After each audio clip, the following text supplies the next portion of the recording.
This channel does not promote any violence, harmful, or illegal activities. All content provided by this channel is meant for an educational and information purpose only. রাজ্যপালের ভাষণের ওপর আজ বিধানসভায় আলোচনা, কিন্তু সেই আলোচনায় ক্ষেত্রে বিজেপি কিন্তু রীতিমতো বিক্ষুব্ধ হয়ে উঠল, কারণ রাজ্যের বিভিন্ন জায়গায় সরস্বতী পুজোকে কেন্দ্র করে সরস্বতী পুজো বাধা দেওয়া হয়েছিল এবং সেই বাধা দেওয়ার একাধিক অভিযোগ জমা পড়েছিল। বিধানসভায় মুলতবি প্রস্তাব আনলো বিজেপি, মুলতবি প্রস্তাব পড়তে দেওয়া হলেও আলোচনার জন্য গ্রহণ করা হলো না। বিধানসভায় রীতিমতো বিক্ষুব্ধ বিজেপি। রাজ্যের বিভিন্ন জায়গায় সরস্বতী পুজোয় বাধা দেওয়ার অভিযোগ, বিধানসভায় মুলতবি প্রস্তাব আনলো বিজেপি, মুলতবি প্রস্তাব পড়তে দেওয়া হলেও আলোচনার জন্য গ্রহণ করা হলো না। বিধানসভায় বিক্ষোভ বিজেপির, বিধানসভায় মুলতবি প্রস্তাব আনলো বিজেপি। আমরা যেমনটা জানি যে রাজ্যের বিভিন্ন জায়গায় সরস্বতী পুজোকে কেন্দ্র করে সরস্বতী পুজোয় বাধা দানের একাধিক ঘটনা কিন্তু প্রকাশ্যে আসে এবং সে কারণেই বিধানসভার মুলতবি প্রস্তাব আনলো বিজেপি এবং মুলতবি প্রস্তাব পড়তে দেওয়া হলেও আলোচনার জন্য গ্রহণ করা হলো না। আর সে কারণেই বিধানসভায় বিক্ষোভ বিজেপি। রাজ্যপালের ভাষণের ওপর আজ বিধানসভায় আলোচনা, কিন্তু ঠিক তার প্রাক্কালে রাজ্যের বিভিন্ন জায়গায় সরস্বতী পুজোয় বাধা দেওয়ার অভিযোগ। বিধানসভায় মুলতবি প্রস্তাব আনলো বিজেপি, মুলতবি প্রস্তাব পড়তে দেওয়া হলেও আলোচনার জন্য গ্রহণ করা হলো না। বিধানসভায় বিক্ষোভ বিজেপি। বিধানসভার মুলতবি প্রস্তাব আনলো বিজেপি, মুলতবি প্রস্তাব পড়তে দেওয়া হলেও আলোচনার জন্য গ্রহণ করা হলো না। তাই বিধানসভায় বিক্ষোভ বিজেপি। বিধানসভায় বিক্ষোভ বিজেপির। বিধানসভায় মুলতবি প্রস্তাব আনলো বিজেপি, মুলতবি প্রস্তাব পড়তে দেওয়া হলেও আলোচনার জন্য গ্রহণ করা হলো না। বিধানসভায় বিক্ষোভ বিজেপির এবং অধিবেশন শুরু হতেই উত্তপ্ত হয়ে ওঠে বিধানসভা। আজ রাজ্যপালের ভাষণের উপর আজ বিধানসভায় আলোচনা। এই মুহূর্তে সাংবাদিকদের মুখোমুখি হয়েছেন নেত্রী, বিজেপি নেত্রী অগ্নিমিত্রা পাল। সরস্বতী পূজা করতে দেওয়া হচ্ছে না এবং জায়গায় জায়গায় সরস্বতী পূজা করার জন্য বাধা প্রাপ্ত হচ্ছে এবং আমরা আদালতে যাচ্ছি। আদালত থেকে পুলিশের পাহারায় আজকে সরস্বতী পুজো হচ্ছে। শুধু এক জায়গায় নয়, আপনারা জানেন যে মুখ্যমন্ত্রীর বাড়ির সামনে, মুখ্যমন্ত্রী যে কলেজ থেকে উনি বলেন উনি আইনজীবী হয়েছেন, আইন পড়েছেন, সেই যোগেশচন্দ্র কলেজ, সেখানেও সরস্বতী পুজো করতে দেওয়া হয়নি। আপনারা জানেন যে নদিয়াতে আলিমুদ্দিন মণ্ডল, তৃণমূলের এক নেতা, সে বাধা দিয়েছে নগর উকড়া এলাকায় হরিণঘাটা দাসপোলডাঙ্গা প্রাইমারি বিদ্যালয়, প্রাথমিক বিদ্যালয়, সেইখানে যাতে সরস্বতী পুজো না করতে দেওয়া হয়। আপনারা জানেন যে নন্দীগ্রামে সীতানাথ কলেজে, সেখানে পুলিশের পাহারায় সরস্বতী পুজো হয়েছে। আপনারা জানেন যে গার্ডেন রিচে 6ই ফেব্রুয়ারি সেখানে সরস্বতী পুজো কেন্দ্র করে এক শোভাযাত্রায় সেখানে এমন ঝামেলা সৃষ্টি করেছে জিহাদিরা যে সেখানে একজন পুলিশ অফিসার এবং একজন সিভিক ভলেন্টিয়ার তিনি আহত হয়েছেন। আপনারা জানেন যে পশ্চিমবঙ্গের নদিয়ার চাপড়ায় সেখানে সরস্বতী, মা সরস্বতী ঠাকুরের মূর্তিকে ভাঙচুর করা হয়েছে। এবং আপনারা এটাও জানেন যে লাস্ট ইয়ার সন্দেশখালীতে আমাদের প্রদেশ সভাপতি ডক্টর সুকান্ত মজুমদার গেছিলেন, সেখানে সরস্বতী পুজো করেছিলেন, সেখানেও বাধা দেওয়া হয়েছিল। তাই আমরা আজকে এই অ্যাডজর্নমেন্ট মোশন এনে মাননীয় অধ্যক্ষ মহোদয়ের কাছে এই বিষয়টা নিয়ে ডিসকাশন চেয়েছি, কিন্তু উনি বললেন যে এই ডিসকাশন আজকে হবে না। এবং এটা প্রথমবার নয় যে বাংলার মানুষের যে কোনো সমস্যা, সেটা ধর্মীয় সমস্যা হোক কি যে কোনো সমস্যা, সেখানে স্পিকার মহোদয় কথা বলতে দেন না।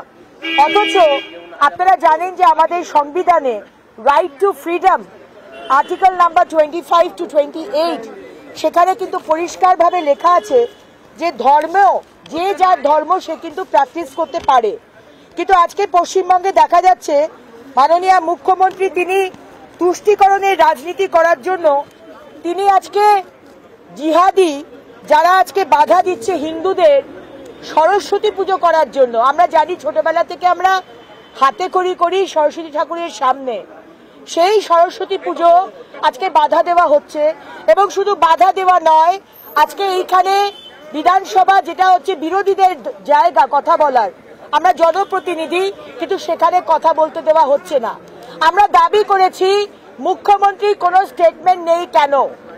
এত বড় ঘটনা, সারা পশ্চিমবঙ্গ জুড়ে দুর্গাপুজো করতে দেওয়া হচ্ছে না, দুর্গাপুজো বাধা দেওয়া হচ্ছে, সরস্বতী পুজো বাধা দেওয়া হচ্ছে, লক্ষ্মী পুজো বাধা দেওয়া হচ্ছে, কার্তিক পুজো বাধা দেওয়া হচ্ছে।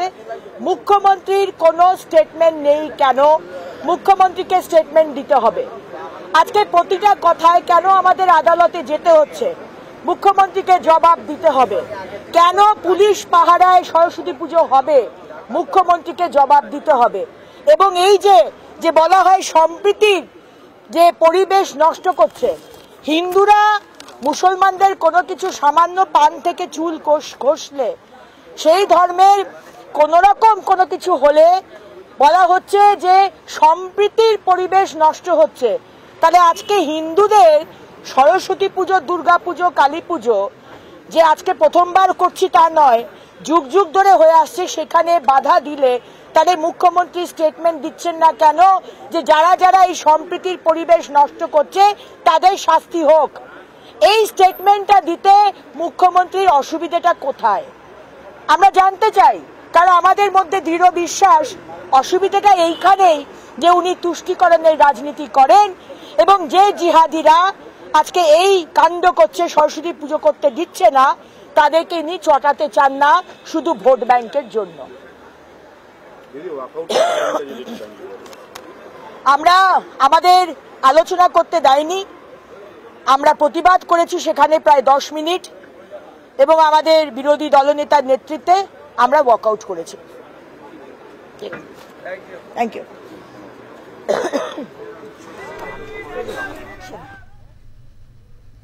মুলতবি প্রস্তাব আনা হয়েছিল বিজেপির তরফে। অধ্যক্ষ বিমান বন্দ্যোপাধ্যায় সেই আলোচনার সুযোগ দেননি। জনবিরোধী সরকার আর নেই দরকার, এরকম স্লোগান কিন্তু বিজেপি বিধায়করা দেন। কাগজ ছিঁড়ে অধ্যক্ষের চেয়ারের দিকে ছুড়লেন বিরোধী দলনেতা শুভেন্দু অধিকারী। ওয়াকআউট করেন বিজেপির বিধায়করা। কাগজ ছেঁড়ার ঘটনার কড়া নিন্দা অধ্যক্ষের এবং সরস্বতী পুজো নিয়ে চারিদিকে যে রকম প্রতিবাদ হয়েছিল, সরস্বতী পুজো করতে দেওয়া হয়নি এবং সেই নিয়েই মূলত নিষ্ক্রিয়তা দেখিয়েছে রাজ্য সরকার। রাজ্য সরকারের তরফ থেকে, প্রশাসনের তরফ থেকে কোনো বার্তা দেওয়া হয়নি এবং সে কারণেই মূলত আজ এই মুলতবি প্রস্তাব আনা হয় এবং ওয়াকআউট করেন বিজেপি বিধায়করা। সরস্বতী পুজো ইস্যুতে উত্তপ্ত রাজ্য বিধানসভা। রাজ্যের বিভিন্ন জেলায় শহরে সরস্বতী পুজোকে কেন্দ্র করে ছাত্র শিক্ষকদের হুমকি দেওয়া হয়, পুজো বন্ধ করে দেওয়া হয় এবং তার বিরুদ্ধেই প্রতিবাদ কিন্তু বিজেপি বিধায়করা জানিয়েছেন। কিন্তু নিষ্ক্রিয় প্রশাসনের তরফ থেকে কোনো রকম কোনো বার্তা দেওয়া হয়নি, মুখ্যমন্ত্রী কোনো বক্তব্য প্রকাশ করেননি, তাই নিয়ে মূলত বিক্ষোভ। এই বিষয় নিয়ে আরো বিস্তারিতভাবে আমরা জানবো আমাদের প্রতিনিধি ষষ্ঠী চট্টোপাধ্যায়ের সঙ্গে কথা বলে। ষষ্ঠী, ঠিক কিভাবে প্রস্তাব আনা হলো এবং কি কি বক্তব্য রয়েছে বিজেপি বিধায়ক, যে কারণে মুলতবি হলো আজকে এই অধিবেশন?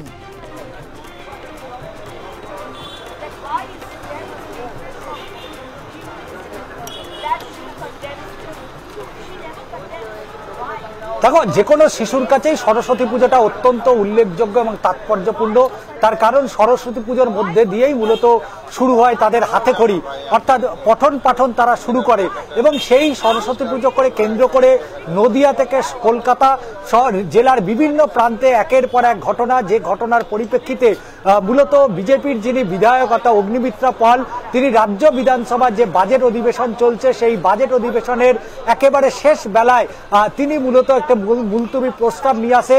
তার বক্তব্য হচ্ছে যে সরস্বতী পুজোকে কেন্দ্র করে যেভাবে স্কুলের শিক্ষক থেকে ছাত্রছাত্রীদের হুমকির মুখে পড়তে হচ্ছে এবং শুধু তাই নয়, তাদের সরস্বতী পুজো করতে বাধা দেওয়া হচ্ছে, এ বিষয় নিয়ে তারা আলোচনা চায়।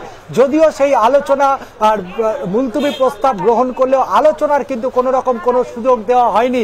এরপরে বিজেপির যারা বিধায়ক ছিলেন এবং রাজ্যের বিরোধী দলনেতা শুভেন্দু অধিকারী সহ অন্যান্য বিজেপি বিধায়করা তারা তুমুল বিক্ষোভ দেখাতে শুরু করেন এবং কেন এ বিষয়ে আলোচনা হবে না তার কারণ ভারতীয় সংবিধানের যে 25 থেকে 28 অর্থাৎ যে ধর্মীয় যে ভেদাভেদ নয় এবং সেই জায়গা থেকে মানুষ তার নিজের ধর্মীয় যে সংস্কার সেটা কিন্তু আচার আচরণ পালন করতে পারবে, কিন্তু তা সত্ত্বেও কেন সেখানে বাধা দেওয়া হচ্ছে।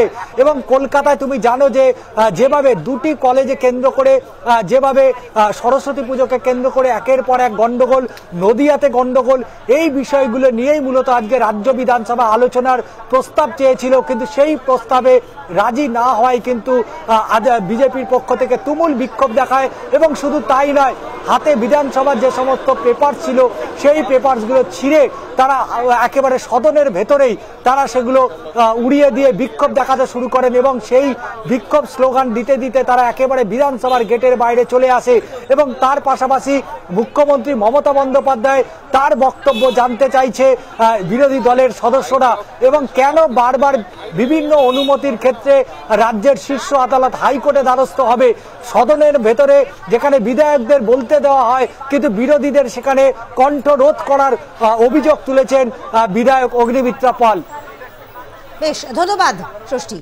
আমরা কথা বলছিলাম আমাদের প্রতিনিধি ষষ্ঠী চট্টোপাধ্যায়ের সঙ্গে। সরস্বতী পুজো ইস্যুতে উত্তপ্ত রাজ্য বিধানসভা, মুলতুবি হয়ে গেল মুলতুবি প্রস্তাবনা হয়েছিল বিজেপির তরফে। অধ্যক্ষ বিমান বন্দ্যোপাধ্যায় সেই আলোচনার সুযোগ দেননি এবং সে কারণেই মূলত ওয়াকআউট করেন বিজেপি বিধায়করা এবং বিধায়িকা অগ্নিমিত্রা পাল। তিনি কিন্তু একেবারে সাংবাদিক সম্মেলন করে তাদের বিক্ষোভের কথা জানান এবং মুখ্যমন্ত্রীর হস্তক্ষেপ তারা চাইছেন এই বিষয়টিতে, অর্থাৎ সরস্বতী পুজো ইস্যুতে যে বাধা দান করা হয়েছিল, সরস্বতী পুজো করতে দেওয়া হয়নি বিভিন্ন জায়গায়, একাধিক জায়গায়, সে বিষয়ে মুখ্যমন্ত্রীর সঙ্গে আলোচনা চাইছেন তারা।